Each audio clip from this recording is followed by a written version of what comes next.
सबैभन्दा श्रेष्ठ रिस क्रोध कस्तो प्रकारको हुनुपर्छ अरे आज विचार गरौँ है त।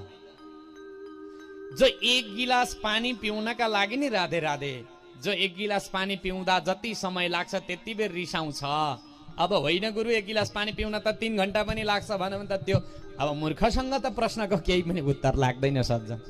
तर एउटा चिसो पानी एक गिलास पिउनु पर्यो भनेदेखि 2-4 सेकेन्ड 10 सेकेन्ड भित्रमा एक गिलास पानी पिइसकिन्छ। पिउँछौँ पिउँदैनौ भन्नु त। जति एक गिलास पानी पिउनका लागि जति टाइम लाग्छ त्यतिन्जेलसम्मको मात्रै रिस राखो भने महाराजजी त्यो चाहिँ सबैभन्दा फेरि उत्तम प्रकारको रिस हुन्छ अरे। हामी त्यत्रो उत्तम प्रकारको रिस हामीसँग छ त आमा बुबा? पक्कै पनि छैन। अब मध्यमे घटिका द्वयम, कसैले केही भन्यो भने 2 घण्टासम्म हुप्प परेर बसेको छ, बोल्दैन, घच्याउँदा पनि बोल्दैन भने त्यो मध्यम प्रकारको रिस त्यो त हामी सबैलाई छ कि छैन?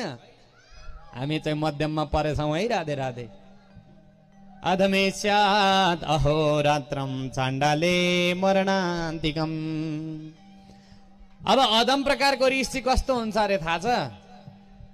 आज कसैले केही भनौँ भने भोलिसम्म बोल्दैन, पर्सिसम्म बोल्दैन, 2-3 महिनासम्म भोधुम्म परेर बर्खामा पानी आउन आँटेको आकाश जस्तो अँध्यारो अनुहार लाएर बस्छ भने त्यो अधम प्रकारको क्रोध भयो।